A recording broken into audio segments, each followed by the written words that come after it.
मेरे प्यारे आका सल्लल्लाहु ताला अलैहि वसल्लम के प्यारे दीवानों, हम और आप इस वक्त जिस दौर से गुज़र रहे हैं वह इज़्तिराब का दौर है, बेकरारी का दौर है, बेचैनी का दौर है।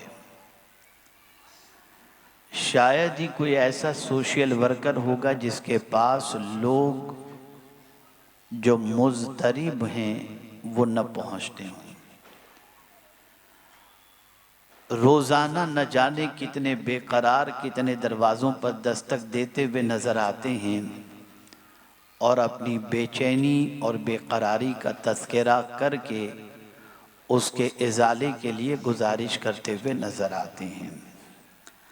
हर घर बेकरार, हर मोहल्ला बेकरार, हर मुल्क बेकरार, हर शहर बेकरार। मेरे प्यारे आका सल्लल्लाहु ताला अलैहि वसल्लम के प्यारे दीवानों,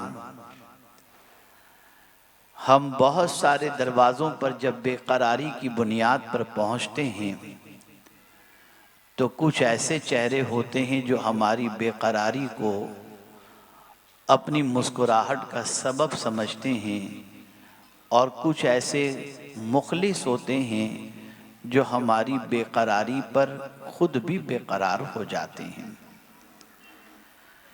लेकिन बहुत सारी उम्मीदें लेकर बेकरार इंसान किसी दरवाजे पर पहुंचता है, लेकिन हर दरवाजे पर पहुंचने वाला साइल और मुज़तरिब अपने करार का सामान वहां से लेकर के वापस नहीं लौटता। मिसाल के तौर पर कोई लखपति है और आप कर्ज में डूबे हुए हैं, उसके दरवाजे पर आप चले जाएं और उससे लाखों मांगें तो वो आपको देने के लिए तैयार नहीं होगा, इसलिए कि उसके पास इतनी सलाहियत और इतनी दौलत है नहीं जिसकी बुनियाद पर वो आपकी परेशानी को दूर कर सके। आप बहुत बेचैन हैं, बेकरार हैं, बीमारी के अंदर परेशान हैं। मुमकिन है आप किसी ऐसे तबीब के पास पहुंच जाएं जो अच्छा तबीब भी हो, लेकिन अगर मर्ज लाइलाज है तो वो भी माजूरी जाहिर कर देगा और आपके इलाज व मुआलजे से कासिर होने की बात वो कह देगा। बहुत सारे शादीशुदा बे औलाद होते हैं, बड़े ट्रीटमेंट कराने के बावजूद भी वो साहिब औलाद नहीं हो पाते, इसलिए कि तबीब के पास ऐसी कोई दवा मौजूद नहीं जिसकी बुनियाद पर वो आपको साहिब औलाद बना सके। पता चला जितने दरवाज़ों पर हम दस्तक देते हैं वो सारे दरवाजे इतने कैपेबल नहीं होते कि हमारी सारी परेशानियों को दूर कर सकें, लेकिन एक दरवाज़ा और एक ज़ात ऐसी है कि जो भी परेशानी हो उसके दरवाजे पे दस्तक दो और उससे उस परेशानी का जिक्र करो तो वह इतना काबिल है कि तुम्हारी सारी परेशानियों को दूर कर दिया करता है।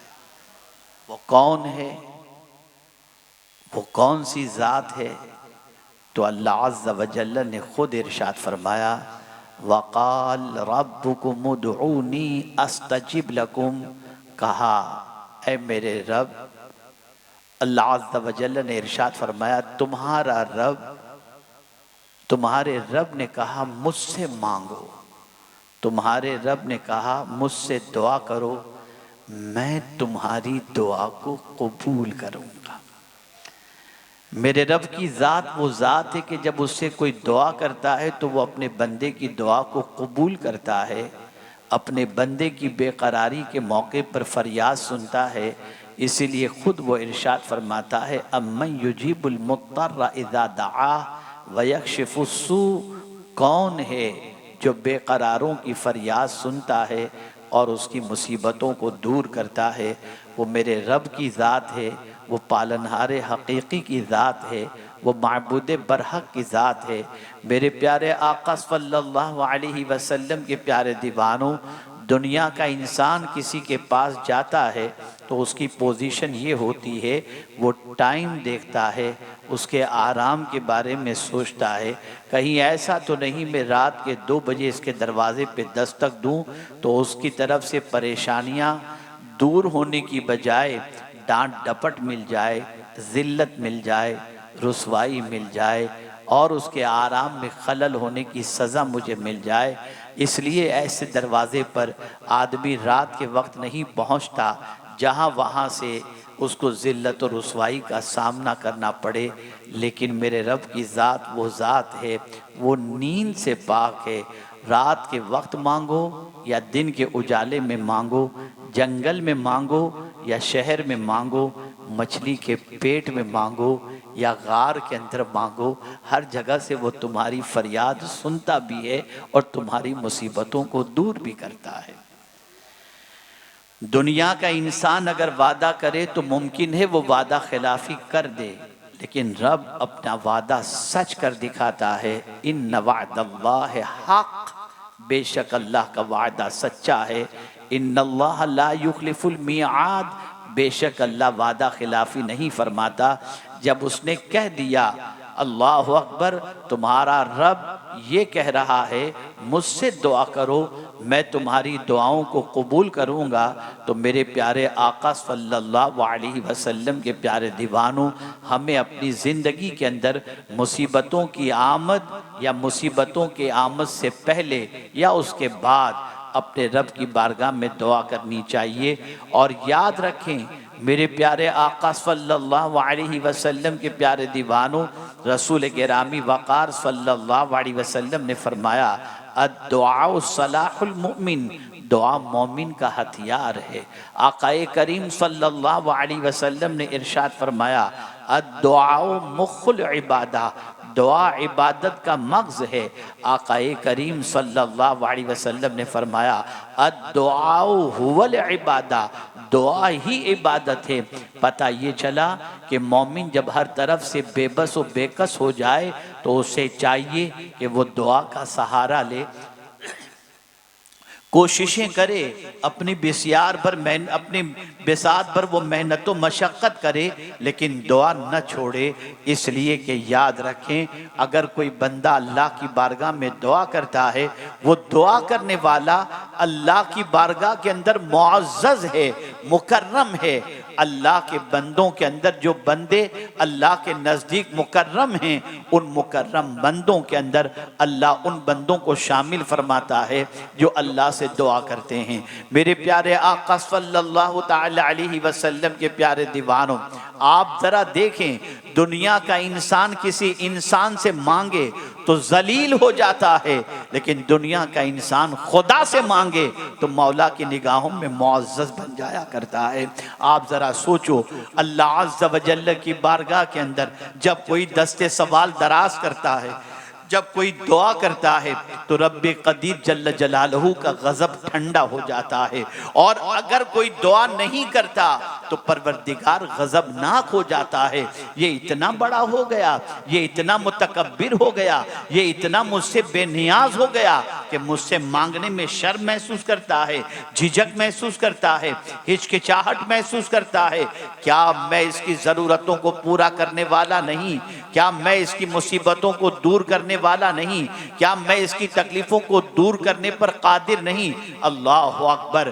परवरदिगार जल्ल जलालहू से नहीं मांगता तो अल्लाह अज़्ज़ व जल्ल गज़बनाक होता है। और जब कोई अपने परवरदिगार की बारगाह के अंदर दस्ते सवाल दराज करके उसकी बारगाह में दुआ करता है तो अल्लाह की रहमत उस पर निछावर हो जाती है। वो बंदा मुतवाज़िअ कहलाता है, वो बंदा मुनकसिरुल मिजाज कहलाता है, वो अल्लाह का आजिज बंदा कहलाता है।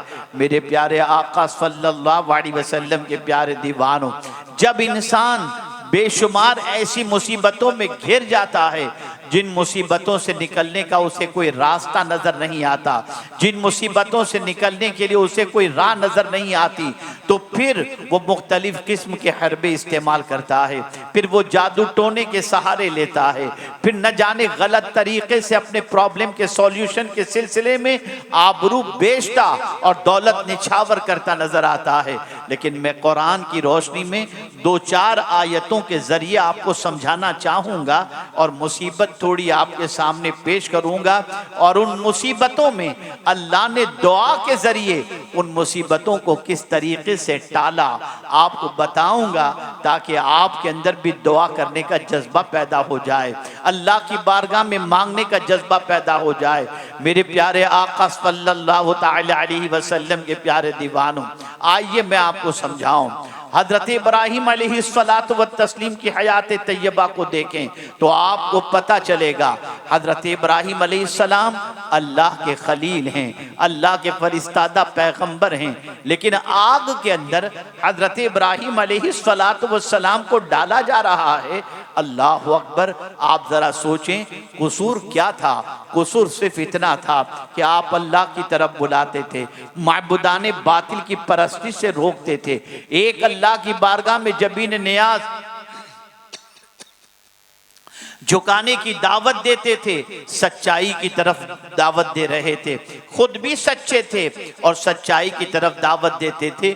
नतीजतन हजरत इब्राहिम अलैहिस्सलातु वस्सलाम को आग में डालने का दुश्मनों ने प्लान बनाया, और हजरत आदम हजरत इब्राहिम अलैहिस्सलातु वस्सलाम जब आग में डाले गए तो हजरत इब्राहिम अलैहिस्सलातु वस्सलाम के लिए अल्लाह ने उस आग को गुलजार कर दिया।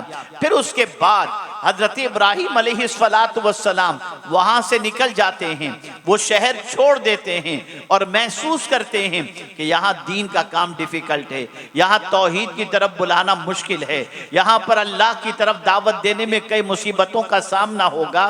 तो हजरत इब्राहिम अलैहिस्सलातु व तस्लीम हिजरत करने का मंसूबा बनाते हैं, और साथ ही साथ ये भी देखें उम्र के उस हिस्से में पहुंच चुके हैं जिस हिस्से में उमूमी तौर पर बच्चे का पैदा होना मुमकिन नहीं होता। उस उम्र के अंदर साहिब औलाद होना बज़ाहिर मुमकिन नहीं होता, लेकिन अल्लाह अकबर, हजरत इब्राहिम अलैहिस्सलाम को फिक्र थी मेरा मिशन, मेरी दावत ये कंटिन्यूस जारी रहे और लोगों तक अल्लाह की दावत पहुंचती रहे, लोग अल्लाह की बारगाह में जबीन नियाज झुकाते रहें। इसके लिए हजरत इब्राहिम अलैहिस्सलातु वस्सलाम को एक ऐसे साथी की जरूरत थी, एक ऐसे शख्स की जरूरत थी जो हजरत इब्राहिम अलैहिस्सलाम का साथ दे सके, हजरत इब्राहिम अलैहिस्सलातु वस्सलाम का मुनीसो गम, हजरत इब्राहिम अलैहिस्सलाम का साथ दे सके और दिल का करार हो। ऐसी पोजीशन में जबकि 99 साल की हजरत इब्राहिम अलैहिस्सलातु वस्सलाम की उम्र हो चुकी थी, उस उम्र में हजरत इब्राहिम अलैहिस्सलातु वस्सलाम ने अल्लाह की बारगाह में दुआ की, रब्बि हबली मिनस सालिहीन, ए अल्लाह मुझे एक नेक बेटा अता फरमा। अल्लाह अकबर, हैरानी की बात तो ये है उधर हजरत इब्राहिम अलैहिस्सलाम की अहलिया की पोजीशन ये थी कि वो उम्र के उस हिस्से में पहुंच चुकी थी जिस हिस्से में बच्चा पैदा होना मुश्किल होता है, और हजरत इब्राहिम अलैहिस्सलाम भी उम्र के उस हिस्से में पहुंच चुके थे जिस वक्त बच्चे का पैदा होना मुश्किल होता है, लेकिन अल्लाह की बारगाह में दुआ करते हैं, दुआ का सहारा लेते हैं। अंदर से इब्राहिम अलैहिस्सलाम का विजदान कहता है ये बज़ाहिर हालात तो बता रहे हैं कि मुमकिन नहीं, लेकिन इस इस्तिराब की का कैफियत के अंदर अगर रब से दुआ की जाए तो रब्बे कदीर कादिर मुतलक है। जब हजरत आदम को बगैर माँ बाप के पैदा कर सकता है और हजरत ईसा अलैहिस्सलाम तो बाद में पैदा हुए, लेकिन रब की कुदरत के बारे में हजरत इब्राहिम अलैहिस्सलातु वस्सलाम जानते थे, इसलिए दुआ की। अल्लाह अकबर, दुआ बाब इजाबत से टकराती है और हजरत इब्राहिम अलैहिस्सलाम को उस वक्त खुशखबरी दी जाती है, फबश्शरनाहु बिगुलामिन हलीम। अल्लाह अकबर, यहाँ ये बात समझने के लायक है, और वो ये है कि आसार आपको ये बता रहे हो कि पॉसिबल नहीं है, बज़ाहिर कैफियत ये बता रही हो कि अब मुश्किल से निकलने की कोई राह नहीं है, बज़ाहिर सिचुएशन ये बता रही हो अब तकलीफ और आरज़ुओं की तकमील के हवाले से कोई बज़ाहिर रास्ता नजर नहीं आता, लेकिन अगर ऐसे इस्तिराब के मौके पर अगर कोई बंदा दुआ का सहारा ले लेता है तो मौला उसकी दुआ की लाज रख लेता है और उसकी दुआ पर परवरदिगार जल्ल जलालहू उस पर करम की नजर फरमाता है और उसकी दुआ को कबूल फरमा लेता है। आप कुरान की जितनी दुआ उठा करके देखेंगे वो सब इस्तिराब की कैफियत की दुआ है, सब परेशानियों के वक्त की दुआ है। अंबिया की जितनी दुआएं कुरान में मिलेंगी वो सारी दुआएं इम्पॉसिबल बज़ाहिर नजर आने वाले मौके पर उन्होंने दुआ की और अल्लाह ने उस इम्पॉसिबल वक्त के अंदर पॉसिबल बना दिया, और न नजर आने वाली चीजों को अल्लाह अज़्ज़ व जल्ल ने मुमकिन बना दिया। आइए मैं आपको बताऊं, हजरत इब्राहिम अलैहिस्सलातु वस्सलाम मक्का मुकर्रमा में हैं, बेटे के साथ हैं, बीवी के साथ हैं, कोई इंसान नहीं, बेआबो गया वादी, ऐसी सिचुएशन कि दूर तक कोई कहीं इंसान नजर नहीं आ रहा, कोई फल नजर नहीं आ रहा, कोई दरख्त नजर नहीं आ रहा, कहीं पानी का चश्मा नजर नहीं आ रहा। ऐसी सिचुएशन में अल्लाह अज़्ज़ व जल्ल ने फरमाया तुम यहां पर अपनी बीवी बच्चे को छोड़कर चले जाओ। अल्लाह अकबर। हजरत इब्राहिम अलैहिस्सलातु वस्सलाम उस बेआबो गया वादी के अंदर अपने बीवी बच्चे को छोड़ने के लिए तैयार हो जाते हैं। अल्लाह के हुक्म पर अमल करते हुए बेआबो गया वादी में अपने बच्चे को छोड़कर और बीवी को छोड़कर जाते वक्त अल्लाह की बारगाह में दुआ करते हैं, रब्बना इन्नी अस्कंतु मिन ज़ुर्रियती बिवादिन गैरि ज़ी ज़रइन इंद बैतिकल मुहर्रम रब्बना लियुक़ीमुस्सलाह फजअल अफ़िदतम मिनन नास तहवी इलैहिम वर्ज़ुक़हुम औ कमा क़ाल। हजरत इब्राहिम अलैहिस्सलातु वस्सलाम ने वहां पर दुआ की, फलों की दुआ की, रिस्क की दुआ की और अल्लाह की बारगाह में अर्ज किया मैं तेरे घर के सामने मेरे बीवी बच्चे को इस बेआबो गया वादी में छोड़ करके जा रहा हूं। ए अल्लाह मेरे बच्चे को नमाज का कायम करने वाला बनाना और परवरदिगार इन्हें फल अता करना, इन्हें रोजी अता करना। अल्लाह अकबर। आप बज़ाहिर देखें वहां कोई फलदार दरख्त नहीं था, वहां पर सिचुएशन ऐसी थी, बज़ाहिर कोई ऐसी चीज नजर नहीं आ रही थी जिससे हजरत इब्राहिम के बच्चे की परवरिश होती, लेकिन दुआ की थी हजरत इब्राहिम ने उस सिचुएशन के अंदर। अल्लाह ने उस दुआ का असर आज तक रखा है कि मक्के के अंदर आपको हर मौसम के अंदर हर फल मिलता हुआ नजर आएगा। पत वजह क्या है? वजह सबसे बड़ी ये है कि दुनिया असबाब को देख रही थी और हजरत इब्राहिम मुसब्बिबुल असबाब को देख रहे थे, और अल्लाह ताला ने हजरत इब्राहिम के इस्तिराब की कैफियत की दुआ को अपनी बारगाह के अंदर कबूल फरमा लिया। दुआ बहुत बड़ी ताकत है, दुआ बहुत बड़ी कुव्वत है, दुआ मोमिनों का हथियार है। ए रसूल आज़म सल्लल्लाहु ताला अलैहि वसल्लम के दीवानों, हजरत अय्यूब अलैहिस्सलाम की जिंदगी देखें। अल्लाह अकबर। सब कुछ खत्म हो गया, मकान चले गए, मकान गिर गए, मवेशी मर गए, बच्चे इंतकाल कर गए, आपके जिस्म के अंदर एक आरिज़ा लाहिक हो गया। सिचुएशन ऐसी कि शहर छोड़कर आप चले गए, बेपनाह तकलीफें, बेपनाह परेशानियां, लेकिन अल्लाह अकबर किस चीज का सहारा लिया उन्होंने, किस चीज से अल्लाह की बारगाह में दुआ की उन्होंने। तो आप देखेंगे कुरान में उनकी की हुई दुआ आज भी मौजूद है। उन्होंने दुआ की, रब्ब इन्नी मस्सनी अद्दुर व अंता अरहमुर राहिमीन। दुआ का सहारा लिया और अपने रब से अर्ज किया, मेरे रब, मेरे पालने वाले, मुझे मुसीबत ने छू लिया है और सारे मेहरबानों से तू सबसे बड़ा मेहरबान है। अल्लाह को जब इस तरीके से उन्होंने पुकारा, मेरे करीम ने उनकी पुकार को कबूल फरमा लिया और फौरन इरशाद फरमाया, और कुछ बिरिजलिका हादा मुख्तसिलुम बारिदुम व शराब। ऐ अय्यूब, अपने पैर से ठोकर मारो और जो पानी का चश्मा निकले उसे पियो और उससे गुस्ल कर लो, तुम्हें शिफा नसीब हो जाएगी। हजरत अय्यूब अलैहिस्सलाम ने ठोकर मारी, पानी का चश्मा निकला, पिए, गुस्ल किया। अल्लाह ताला ने आपको फिर से तवानाई भी अता फरमा दी और जवानी भी आपको अता फरमा दी। यह है दुआ की ताकत, यह है दुआ की ताकत। हजरत मूसा अलैहिस्सलाम की हयात तैयबा को देखें तो आपको पता चलेगा, हजरत मूसा अलैहिस्सलातु वस्सलाम के हाथों से एक शख्स का कत्ल हुआ, आपकी तलाश में लोग निकले, आप शहर छोड़कर चले गए। कुछ तोशा आपने साथ लिया और तोशा लेकर आप निकल गए। कुछ सफर के बाद तोशा भी खत्म, नहीं मालूम कहां जाना है, नहीं मालूम। निकल पड़े जंगलों बयाबान की तरफ। रास्ते में जा रहे हैं, जंगलों बयाबान से गुजर रहे हैं, यहां तक कि तोशा खत्म हो गया। भूख की शिद्दत की वजह से आप का पेट और कमर दोनों बराबर हो गए। इस इस्तराब की कैफियत में कि कहीं दुश्मन मेरा पीछा करके मेरे पीछे तो नहीं आ रहे, जंगलों बयाबान में, अल्लाह अकबर। ऐसी सिचुएशन में जब भूख से निढाल हो गए थे तो अपने रब की बारगाह में दुआ करते हैं, रब्बी इन्नी लिमा अंज़लत इलैया मिन खैरिन फ़क़ीर।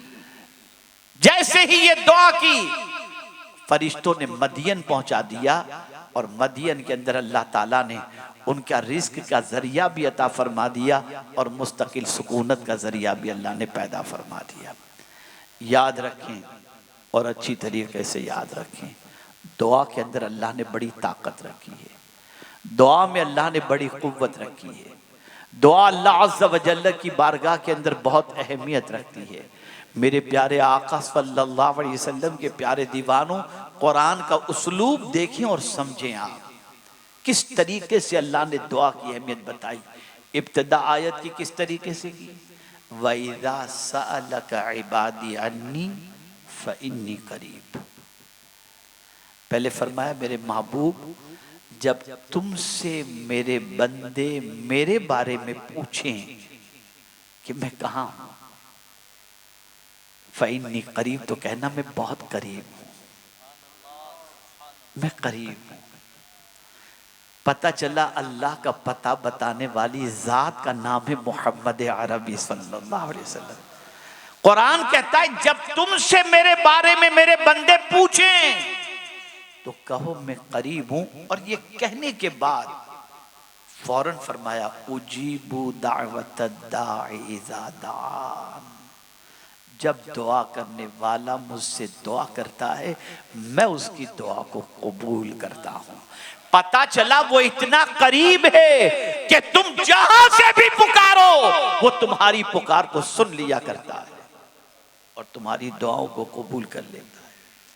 ए रसूल आज़म सल्लल्लाहु अलैहि वसल्लम के दीवानों, दुआ इस चीज की गम्माजी करती है कि दुआ करने वाला मुतकब्बिर नहीं, दुआ करने वाला घमंडी नहीं, दुआ करने वाला खुद को कुछ नहीं समझता, दुआ करने वाला अपने माबूद को सबसे बड़ा जानता है, दुआ करने वाला अपने पालनहारे हकीकी को सबसे बड़ा मानता है, इसलिए अपने परवरदिगार की बारगाह में वो इल्तिजाएं करता है।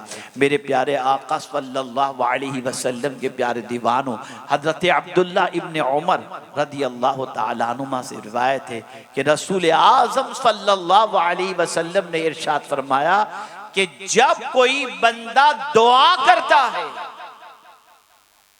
तो जो मुसीबतें नाजिल हुई हैं ना वो दूर हो जाती हैं, और अगर मुसीबतें नाजिल नहीं हुई और आने वाली होती हैं तो इस दुआ की बरकत से अल्लाह मुसीबतों को टाल दिया करता है। मेरे प्यारे आका सल्लल्लाहु ताला अलैहि वसल्लम के प्यारे दीवानों, इसलिए सहाबाई किराम अलैहिमुर रिदवान बहुत दुआ करते। खुद रसूल गिरामी वक़ार सल्लल्लाहु अलैहि वसल्लम हर मौके पर दुआ के अंदर मसरूफ नजर आते और दुआ की कसरत करते। कुरान मुक़द्दस उठा करके देखो तो आपको पता चलेगा कहाँ कहाँ किस किस हाल के अंदर अल्लाह के मकबूल बंदों ने दुआ की। आप नहीं जानते हज़रत यूनुस अलैहिस्सलातु व तस्लीम ने कहाँ दुआ की, और दुनिया को बता दिया तुम कहीं भी रहकर अपने रब से दुआ करो, रब तुम्हारी दुआओं को कबूल फरमा लेता है। आप अंदाज़ा लगाएं, हज़रत यूनुस अलैहिस्सलाम के बारे में कुरान कहता है वनादा फिज़्ज़ुलुमात, अल्लाह अकबर, कहाँ से उन्होंने दुआ की, ज़ुलमात, तारीकियों में। तारीकियों में, तारीकियों से क्या मुराद, तारीकी से दरिया की तारीकी, अंधेरा, रात का वक्त, और साथ ही साथ मछली के पेट का अंधेरा। मछली के पेट में हजरत यूनुस अलैहिस्सलातु वस्सलाम ने रह करके अल्लाह की बारगाह में जब दुआ की, ला इलाहा इल्ला अंत सुब्हानका इन्नी कुन्तु मिनज़ ज़ालिमीन, परवरदिगार जल्ल जलालहू ने फौरन उनको नजात अता फरमा दी और फरमाया फस्तजबना लहू व नज्जयनाहु मिनल गम व कज़ालिका नुंजिल मुमिनीन। यहाँ से ये बात समझ में आई, ए रसूल आज़म सल्लल्लाहु तआला अलैहि वसल्लम के प्यारे दीवानों, दुआ बहुत बड़ा हथियार है। आप जरा सोचें, बारिश नहीं हो रही, नमाज इस्तिस्का के बाद दुआ करो। आप अंदाजा लगाएं, कुरान मुकद्दस के अंदर जा बजा आपको मिलेगा। आप असहाबे कहफ के वाक़े को उठा करके देख लें, 300 साल तक गारों में सोए हुए असहाबे कहफ जिस गार के अंदर थे, उस गार पर उस वक्त के बादशाह ने क्या किया था, वहां पर दीवार चुनने के लिए कह दिया था। अल्लाह अल्लाह, 300 साल तक जिस गार के अंदर असहाबे कहफ रहे, वहां पर उन्होंने दुआ की, रब्बना आतिना मिन लदुनका रहमा व हय्यि लना मिन अमरिना रशदा। अल्लाह ताला ने उस गार से निकलने का उन्हें रास्ता अता फरमा दिया। यहाँ से ये बात समझ में आई, तुम कहीं भी दुनिया में रहो, किसी मुसीबत में रहो, किसी तकलीफ में रहो, किसी परेशानी में रहो, अपने रब की बारगाह में दुआ किया करो। वो दुआ को सुनता है, वो दुआ को कबूल करता है, वो दुआ का जवाब देता है, वो दुआ के बस के अंदर तुम्हारी मुसीबतों को टाल देता है। यहां तक फरमाया गया कि दुआ तकदीर भी बदल देती है। तकदीर से मुराद क़ज़ाए मुबरम है, क़ज़ाए मुअल्लक़ है। अल्लाह ताला उस तकदीर को बदल दिया करता है। मेरे प्यारे आका सल्लल्लाहु तआला अलैहि वसल्लम के प्यारे दीवानों, क्या ये सच नहीं, बहुत सारों की जिंदगियों में इनकलाब पैदा हुआ वो दुआओं की बुनियाद पर। किसी को माँ की दुआ लग गई, अल्लाह ने विलायत अता फरमा दी, और किसी को मुस्तफा की दुआ लग गई तो सय्यदुल मुफस्सिरीन बन गए। ये है दुआ। एक जुमला अर्ज करूं, और इस जुमले के अंदर आज के मुसलमानों की जिंदगी की अक्कासी है। जहां मुसीबत आई, एक एक को पकड़ के अपनी मुसीबतों की लंबी दास्तान हम सुनाते हैं। तवज्जो चाहूंगा, एक एक को पकड़ के अपनी मुसीबतें और तकलीफें हम बताते हैं, और घंटों बैठकर बताते हैं। इसको भी बताया, इसको भी बताया, उसको भी बताया, उसको भी बताया। जहां से थोड़ी सिंपैथी मिलने वाली होती है, उसके पास अपनी तकलीफों का दफ्तर खोल करके हम बैठ जाते हैं। क्या ये सच है या नहीं, मुझे आप जवाब दें। है ना? ऐसा करते हैं ना? काश सबसे कम बोलते, रब से ज्यादा बोलते ना, तो वो मुसीबतों को दूर कर देता। हमारा हाल ये, हम सबसे ज्यादा बोलते, रब से कम बोलते, रब से कम बोलते हैं। अल्लाहुम्मा रब्बना आतिना फिद दुनिया हसना व फिल आखिरति हसना व क़िना अज़ाबन नार। बस चलती है। और इंसान के पास, यार क्या बताऊं, कोई हो तो बताओ, कोई है तुम्हारे पास? अरे खुदा के बंदे, जितना वक्त तो इंसान को दुख सुनाने में गुजारता है, अगर उतना ही वक्त तो अपने खुदा को दुख सुनाने में गुजार देता, तो तेरा रब तो रहमान और रहीम है। यहां तूने दुख सुनाया, तेरी आबरू भी चली जाएगी, और जिंदगी भर ये तेरे दुख को दूर करने वाला तुझ पर एहसान जताएगा। लेकिन मेरा करीम तो वो है, वो दुख दूर भी करेगा और तुझ पर अपनी रहमतों को निछावर भी करेगा। ए रसूल आज़म सल्लल्लाहु ताला अलैहि वसल्लम के दीवानों, दुआ का सहारा लो। जब बात अपनी मेहनतों से न बनती हो, दुआ करना मत छोड़ो, दुआ में कसरत करो। खुश नसीब है वो बंदा जिसे अल्लाह ने दुआ की तौफीक अता फरमाई। जिस बंदे को दुआ की तौफीक मिल जाती है, वो बंदा बड़ा खुश नसीब होता है। और जो बंदा ये सोचे, यार क्या दुआ मांगना, कभी ऐसा होता है इंसान 6-6 साल तक कोई चीज मांगता है, उसे नहीं मिलती, तो कहता है यार अब दुआ करके क्या करेंगे, इतने जमाने से मांग रहे, कबूल ही नहीं होती। खुदा के बंदे, एक वाक़या अर्ज़ करता हूँ, इससे समझो। पहले के ज़माने में बुजुर्ग भी ऐसे हुआ करते थे कि उनके मुरीद भी विलायत के मकाम पर फाइज होते। एक पीर साहब, तवज्जो चाहूँगा, एक पीर साहब अपने मुरीद के साथ सफ़र पर रवाना हुए। किसी दरिया के किनारे पर तशरीफ़ फरमा थे। बुजुर्ग ने दुआ के लिए हाथ उठाया, बहुत गिड़गिड़ा के दुआ कर रहे थे। गैब से आवाज़ आती है, मेरे बंदे मैं तेरी दुआ कैसे कबूल करूं? इतना सुनना था। तो मुरीद भी इतना पहुंचा हुआ था कि ये आवाज़ मुरीद ने भी सुन ली जो पीर साहब की दुआ पर गैब से आई थी। तो बरजस्ता अपने पीर से कहता है, हुजूर जब दुआ अल्लाह कबूल ही नहीं करने वाला तो करके क्या फ़ायदा?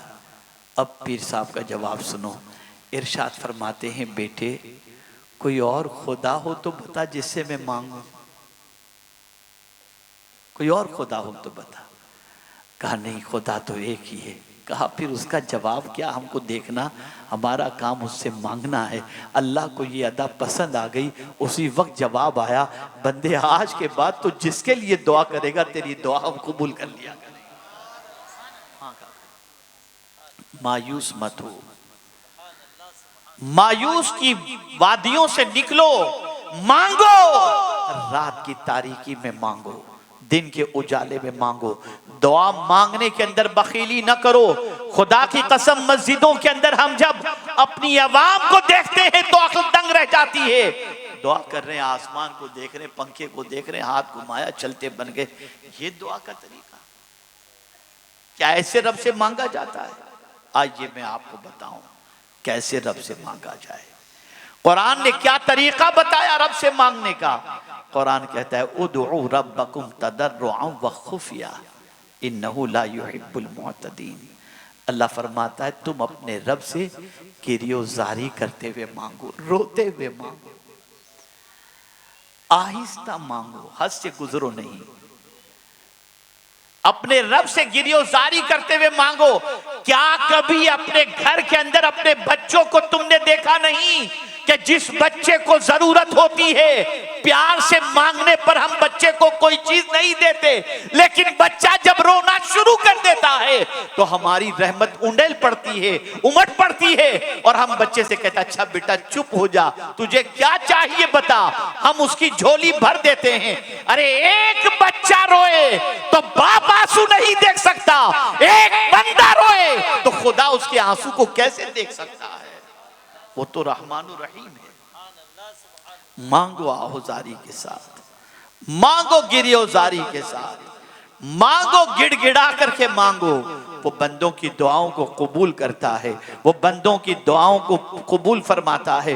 वो दुआ की वो जानता है कि मुझसे बंदा इसलिए मांगता है कि मेरा बंदा जानता है कि मैं उसका पालने वाला हूं। इसलिए कुरान की जितनी भी दुआएं आप देखेंगे उसमें हर नबी की तरफ से जो लफ्ज इंतखाब किया अंबिया ने, वो रब का लफ्ज इंतखाब किया। और इस रब के लफ्ज के अंदर इतनी मानवियत है कि रब का मानी होता है पालने वाला भी, रब का मानी होता है मालिक भी। रब कहता कोई, जब बंदा अपने परवरदिगार को जब रब कहता है तो बंदा अल्लाह अज़्ज़ व जल बहुत खुश होता है कि मेरा बंदा जानता है कि कोई इसे पालता नहीं, मैं ही इसे पाल रहा हूं। उसकी रहमत को प्यार आ जाता है, उसकी रहमत को जोश आ जाता है। और अपने महबूब से भी कहा, मेरे महबूब मुझसे मांगना है तो यूं मांगो, वकुल रब ज़िदनी इल्मा, कहो ऐ मेरे रब मुझे इल्म ज्यादा अता फरमा। वकुल रब्बिग़फिर वरहम व अंत खैरुर राहिमीन, कहो मेरे महबूब ऐ मेरे पालनहारे हकीकी मग़फ़िरत फरमा, सारे मेहरबानों में से तू सबसे ज्यादा मेहरबानी करने वाला है। ऐ रसूल आज़म सल्लल्लाहु तआला अलैहि वसल्लम के दीवानों, रात की तारीकी के अंदर जब सारी कायनात महवे ख्वाब हो और आप अगर मुसल्ला बिछाकर रो रो कर अपने रब की बारगाह में इल्तिजाएं करेंगे, वो रद्द नहीं फरमाएगा, वो आपकी दुआओं को कबूल फरमाएगा। हाँ, अलबत्ता शर्त ये है कि दुआ मांगते वक्त इस चीज़ का ख्याल रखना चाहिए कि नाजायज़ कोई सवाल नहीं हो रहा। दुआ मांगते वक्त आजिज़ी का मुजाहिरा होना चाहिए, अपने आप को कुछ नहीं समझना चाहिए और अपनी आंखों से आंसू बहाना चाहिए। मौला को आंसू बहुत पसंद है। मुझे याद आ रहा है मेरे उस्ताद गिरामी का एक जुमला। मैं मदीने मुनव्वरा जा रहा था, मेरे उस्ताद से मैंने इजाज़त तलब की, हुजूर मैं मदीने मुनव्वरा जा रहा हूँ, इजाज़त अता फरमाएं और कुछ नसीहत फरमाएं। इरशाद फरमाया, मौलाना जाइए, अल्लाह आपको खैर से लेकर के जाए। और फिर मैंने कहा, हुजूर मकबूल हाज़री की मुझे दुआ दे दें कि अल्लाह ताला मुझे मकबूल हाज़री नसीब फरमाए। इरशाद फरमाया, देखो बेटे, एक काम खास तौर पे करना, जब सरकार सल्लल्लाहु अलैहि वसल्लम की बारगाह में हाज़री के लिए जब जाओ, मुवाजी अक़दस की तरफ जब तुम हाजिर होने के लिए सलाम पेश करने के लिए जाओ, तो कोशिश करना तुम्हारी आँखों से आंसू निकल जाएं, आँखें नम हो जाएं, रोते हुए हुजूर की बारगाह में पहुँचना, इसलिए कि हुजूर अपनी उम्मत की आंखों में आंसू नहीं देख सकते। मेरी अक्ल तंग रह गई और जब मैं पहुंचा तो आंसू थमते नहीं थे। इस तरीके से हाज़री हुई तो मेरे जहन में एक सवाल आया कि जब हुजूर रहमतुल लिल आलमीन होकर अपनी उम्मत के आंसू को नहीं देख सकते, तो वो रब्बुल आलमीन अपने बंदे की आंख में आंसू कैसे देख सकता है। हमने अल्लाह से मांगने का तरीका छोड़ दिया, अल्लाह से मांगना हमने छोड़ दिया।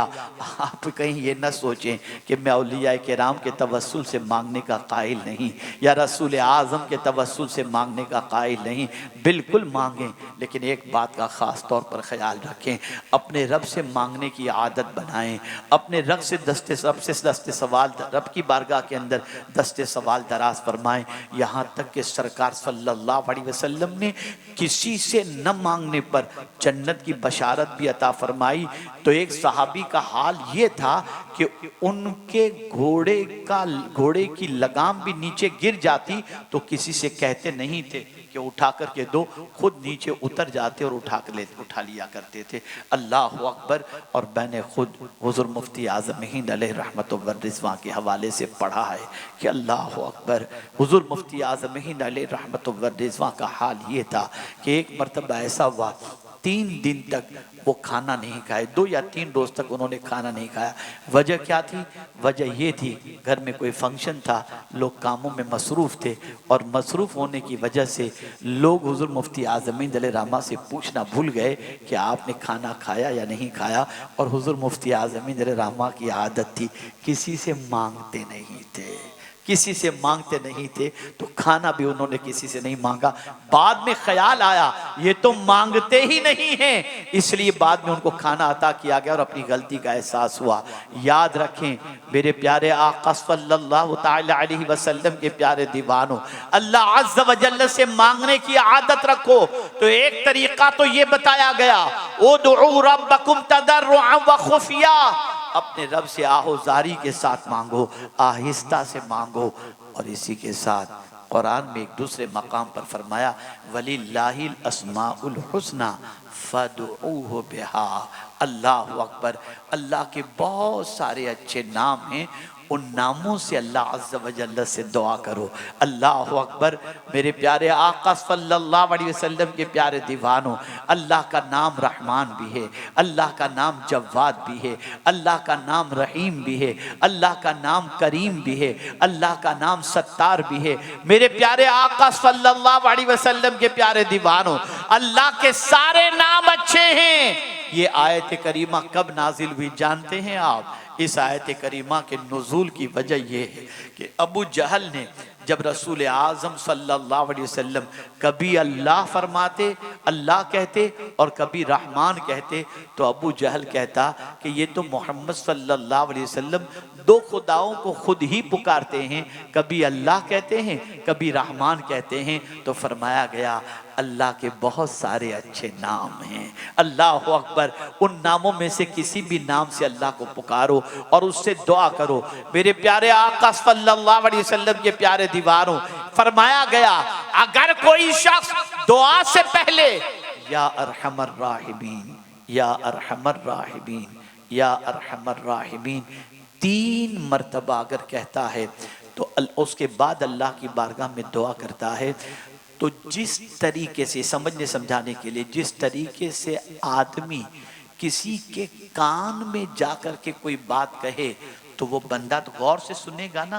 तो जब कोई या अरहमर राहिमीन, या अरहमर राहिमीन, या अरहमर राहिमीन ये कहकर अपने रब की बारगाह में दुआ करता है तो परवरदिगार जल्ल जलालहू की रहमत उसकी तरफ मुकम्मल मुतवज्जे हो जाती है। मेरे प्यारे आका सल्लल्लाहु अलैहि वसल्लम के प्यारे दीवानों, मस्जिद नबवी शरीफ के अंदर हजरत अब्दुल्ला इब्न मसऊद रदियल्लाहु ताला अन्हु तशरीफ फरमाते, और भी लोग मौजूद थे। एक शख्स ने दुआ के लिए हाथ उठाई, सरकार सल्लल्लाहु अलैहि वसल्लम तशरीफ फरमाते, दुआ करने वाले ने दुआ के लिए हाथ उठाया और हाथ उठाने के बाद दुआ करता है, ए अल्लाह मुझे ये अता फरमा, ये अता फरमा, मेरी मगफिरत फरमा, जो भी दुआ करनी थी। सरकार सल्लल्लाहु अलैहि वसल्लम ने फरमाया इसने जल्दी की, और उसके बाद दूसरे को देखा, गालिबन हज़रत अब्दुल्ला इब्न मसऊद रदियल्लाहु ताला अन्हु को, कि वो दुआ से पहले ये पढ़ रहे हैं अल्हम्दुलिल्लाहि रब्बिल आलमीन वस्सलातु वस्सलामु अला सय्यिदिल अंबिया वल मुरसलीन। उसके बाद वो दुआ करते हैं, सरकार सल्लल्लाहु अलैहि वसल्लम ने फरमाया जो मांगो अल्लाह तुम्हें अता फरमाएगा। दुआ से पहले अल्लाह की तारीफ करो, उसके हबीब सल्लल्लाहु अलैहि वसल्लम पर दुरूद पढ़ो, और उसके बाद अपने परवरदिगार जल्ल जलालहू से मांगो, मौला तुम्हारी दुआओं को कबूल फरमा ले। दुआ बहुत बड़ी कुव्वत है, दुआ बहुत बड़ी ताकत है। जो काम मेहनत से नहीं बनता वो दुआ से बन जाता है, वो दुआ से बन जाता है। और साथ ही साथ ये भी अर्ज करूंगा, अल्लाह से दुआ करो, दुआ बहुत ताकत वाली चीज़ है। और मांगते वक्त यकीन रखो, ये दुआ की कबूलियत की एक शर्त है, यकीन रखो कि मेरे मौला का वादा सच्चा है, उसने जो कहा है मैं दुआ को कबूल करूंगा, वो यकीनन मेरी दुआओं को कबूल करेगा। कभी आजमा के देख लेना, आजमाने की ज़रूरत नहीं, कभी तजर्बा करके देख लेना, दिल से मांग कर देखो, सुकून कल्ब से मांग कर देखो, तन्हाई में मांग कर देखो, फिर आप देखना कल्ब का बोझ भी हल्का होगा, और साथ ही साथ इस दुआ की कुव्वत का असर आप पर जाहिर होगा। कुरान मुक़द्दस के अंदर अगर आप देखें तो तकरीबन दुआएं जो आपको मिलेंगी वो नामुमकिन नज़र आने वाली चीज़ों के वक्त और तकलीफ़ों के वक्त की जाने वाली अंबिया की दुआएं आपको नजर आएंगी, और उन दुआओं की बरकत से वो नामुमकिन चीज़ भी मुमकिन होती भी दिखाई देती है। यहाँ से ये बात समझ में आई, अल्लाह से दुआ करने में कोताही नहीं बरतनी चाहिए। हाँ, कभी कभी दुआ की कबूलियत में वक्त लगता है। बस एक आखिरी वाक़या अर्ज़ करके मैं अपनी गुफ्तगू को ख़त्म करता हूँ। हज़रत इब्राहीम इब्न अदहम रहमतुल्लाहि ताला अलैह, अज़ीम वली कामिल, अज़ीम बुज़ुर्ग, अल्लाहु अकबर, ठंडी की रात में कहीं के लिए निकले। एक गांव में पहुंचते हैं। गांव में पहुंचने के बाद जब कड़ाके की ठंडी महसूस होने लगी, मस्जिद नज़र आई तो ख्याल हुआ चल करके मस्जिद में रात गुजार लूँ ताकि थोड़ी ठंडी से बच सकूं। मस्जिद के खादिम से गुजारिश किया, मस्जिद का दरवाज़ा खोल दो ताकि मैं रात भर इबादत करूं, आराम की गरज से नहीं, इबादत की गरज से। मस्जिद खोल दो, मैं पूरी रात इबादत करूंगा ताकि ठंडी से भी बच जाएं और रात इबादत में गुजर जाए। आपको मस्जिद में ले लिया गया, आप मस्जिद में तशरीफ़ ले गए और इबादत में मसरूफ़ हुए। कुछ लोगों ने उस गांव का रुख किया और दौड़ते हुए गांव की तरफ आकर लोगों से पूछने लगे, तुमने किसी चोर को देखा है? किसी चोर को देखा है? कहा नहीं, यहाँ से तो कोई चोर नहीं गुजरा। हाँ, अलबत्ता एक शख्स को हमने देखा। हज़रत इब्राहीम इब्न अदम को वो गांव वाले नहीं जानते थे कि ये कौन है। तो हज़रत इब्राहीम इब्न अदम के बारे में उन्होंने कहा, एक शख्स को हमने मस्जिद में जाते देखा। जब वो मस्जिद के अंदर जाकर देखे तो इब्राहीम इब्न अदम अलैहि रहमत व रिज़वान, लेकिन वो लोग भी नहीं जानते थे कि ये अल्लाह के वली हैं या कौन हैं। उन्होंने समझा यही चोर हैं, पकड़ लिया और कहा तुमने चोरी की? उन्होंने कहा मैंने तो कोई चोरी वोरी नहीं की। कहा नहीं, तुम झूठ बोलते हो। और बाद में हज़रत इब्राहीम इब्न अदम को पकड़ के मस्जिद के बाहर लाए और रस्सी से बांध दिया, कड़ाके की ठंडी में खुले आसमान के नीचे बिठा दिया। अल्लाह अकबर। हज़रत इब्राहीम इब्न अदम अलैहिर्रहमा सोच में पड़ गए, या अल्लाह क्या माजरा है कि मुझे इस तरीके से, मैंने कोई चोरी नहीं की और कड़ाके की ठंडी के अंदर मुझे लाकर सज़ा दी जा रही है। लेकिन मेरे मौला, तू जो भी करता है बेहतर करता है, इसमें भी कोई हिकमत होगी। वो लोग वहीं तन्हा छोड़ करके हज़रत इब्राहीम इब्न अदम अलैहिर्रहमा को चले गए। हज़रत इब्राहीम इब्न अदम रहमतुल्लाह ताला अलैह कड़ाके की ठंडी में बैठे हुए हैं। कोशिश की, ताकत लगाई, रस्सी टूटी और रस्सी के टूट जाने के बाद हज़रत इब्राहीम इब्न अदम ने चौतरफ देखा कि किस तरफ जाना चाहिए। दूर नज़र पहुंची तो देखा कुछ आग नज़र आ रही है। सोचते कड़ाके की ठंडी है, थोड़ी सी रोशनी नज़र आग की आ रही है, चलो उसी तरफ चलते हैं। पहुँचे वहाँ पर एक तन्नूर था, एक शख्स वहाँ पर मौजूद था। हज़रत इब्राहीम इब्न अदहम रहमतुल्लाह ताला अलैह वहाँ पहुँचने के बाद उसके चेहरे पे दाढ़ी थी, उन्होंने फ़ौरन सलाम किया। उस शख्स ने सलाम का जवाब देने की बजाय कभी दाएं देखता है कभी बाएं देखता है। हज़रत इब्राहीम इब्न अदम को हैरत हुई, अजीब आदमी है, मैं सलाम कर रहा हूँ और ये दाएं बाएं देख रहा है। बहरहाल काफ़ी देर के गुजरने के बाद उसने सलाम का जवाब दिया। तो हज़रत इब्राहीम इब्न अदम रहमतुल्लाह ताला अलैह ने फरमाया, ए बंदे खुदा, सलाम किए हुए तो काफ़ी वक्त हो चुका, जवाब अभी क्यों दे रहा है? अब गौर से सुनिए। उसने कहा, मैं 20 साल से एक दुआ कर रहा हूँ, 20 साल से एक दुआ कर रहा हूँ और उसी दुआ की कबूलियत का इंतज़ार कर रहा था। लेकिन जब तुमने सलाम किया तो मैंने सोचा कहीं रूह कब्ज़ करने वाला फरिश्ता तो नहीं आ गया। तो मैं दाएं बाएं देखा, कुछ देर के तवक्कुफ़ के बाद मुझे इत्मीनान हुआ कि रूह कब्ज़ करने वाला फरिश्ता नहीं, कोई इंसान ही ये आया हुआ है। तो मैं आपको सलाम का जवाब दिया। अब हज़रत इब्राहीम इब्न अदम ने पूछा, ए बंदे खुदा, किस चीज़ की दुआ कर रहा है? कौन सी दुआ तू 20 साल से कर रहा है? उसने कहा, बस एक ही दुआ कर रहा हूँ, ए अल्लाह, मरने से पहले इब्राहीम इब्न अदम की ज़ियारत नसीब फरमा दे। अल्लाह अकबर। हज़रत इब्राहीम इब्न अदम की आंखों में आंसू आ गए। फरमाया, बंदे मुबारक हो, मैं ही इब्राहीम इब्न अदम हूँ। इतना सुनना था, कदमों में गिर गया और कहता है, ए अल्लाह, एक दुआ की कबूलियत में 20 साल लग गए, अब मेरी दुआ की कबूलियत में ताखिर न करना। इब्राहीम इब्न अदम के कदमों में मेरी मौत वाक़े हो जाए और यही मेरी नमाज जनाजा पढ़ाएं, बस ये कहना था। और उसकी दुआ कबूल हुई और रूह परवास कर गई।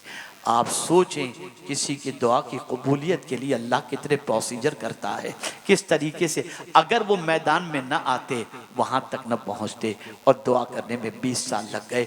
कभी भी दुआ करने के अंदर हिचकिचाएं नहीं। वक्त चाहे कितना गुजर जाए, लंबा अरसा क्यों न हो जाए, उससे नहीं मांगेंगे तो किससे मांगेंगे?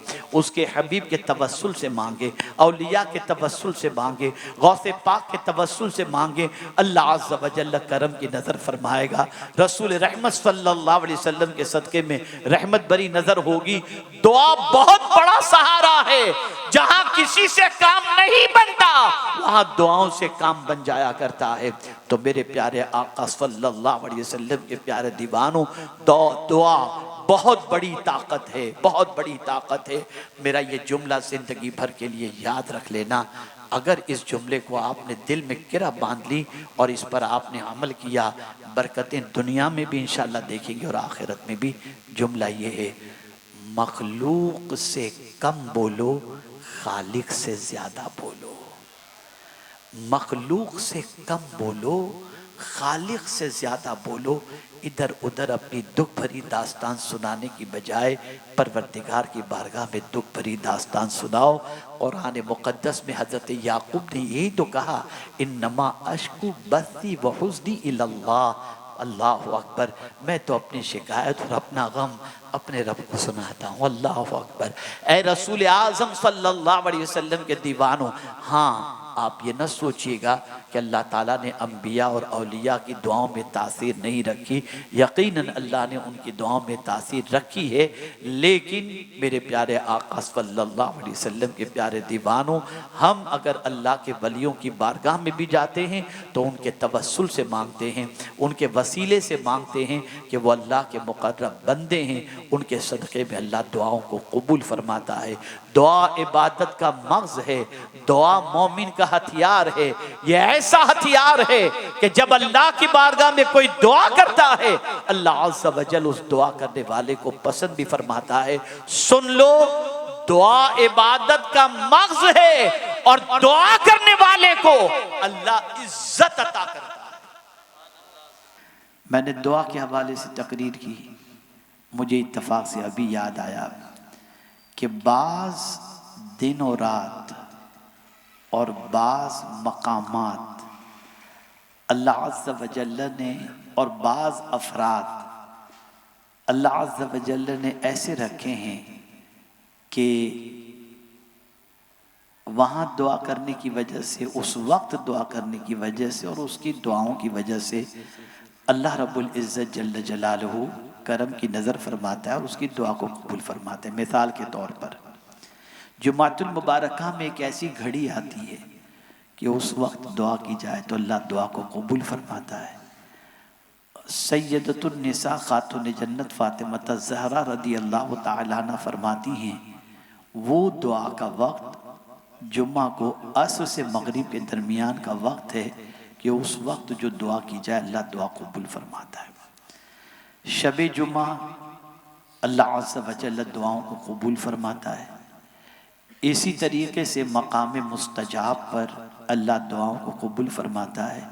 और आला हज़रत अज़ीमुल बरकत इमाम इश्क़ व मोहब्बत कहते हैं कि ख्वाजा साहब के आस्थाने पर भी अल्लाह दुआओं को कबूल फरमाता है। ये बहुत मुख्तसर मैंने बताया, इसकी पूरी तफसील मौजूद है। अब आइए ये मैं आपको बताऊं किसकी दुआ का क्या मकाम है। आक़ाए करीम सल्लल्लाहु अलैहि वसल्लम ने फरमाया, बेटे के लिए या गालिबन औलाद के लिए बाप की दुआ वो मकाम रखती है जो नबी की दुआ उम्मती के हक में मकाम रखती है। और इसी के साथ रसूल आज़म सल्लल्लाहु अलैहि वसल्लम ने फरमाया, किसी मोमिन के लिए उसके पीठ पीछे दुआ करना, किसी मोमिन के लिए उसके पीठ पीछे दुआ करना, उस दुआ का मकाम वही है जो एहराम की हालत में अरफात के मैदान में कोई हाजी दुआ करे। मुसाफिर की दुआ कबूल होती है, बीमार की दुआ कबूल होती है। अभी एक अलग चैप्टर है, ज़िंदगी में फिर कभी वक्त रहा तो इंशाअल्लाह इसके हवाले से मैं अर्ज़ करूँगा। बहरहाल दुआएं लेते रहें, दुआएं करते रहें। अल्लाह ताला आपकी हमारी सब की दुआओं को अपनी बारगाह में कबूल।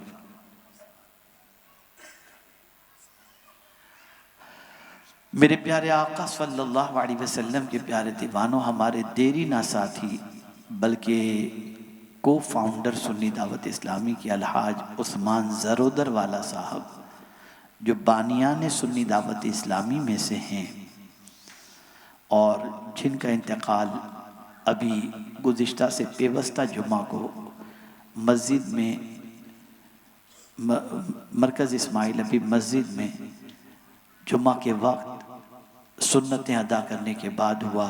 हम दुआ करते हैं कि अल्लाह ताला उनकी मग़फ़िरत फ़रमाए, जन्नतुल फ़िरदौस में आला से आला मकाम नसीब फ़रमाए और उनकी कब्र को बुक़्क़े नूर बनाए, रसूल रहमत सल्लल्लाहु अलैहि वसल्लम की शफ़ाअत नसीब फ़रमाए।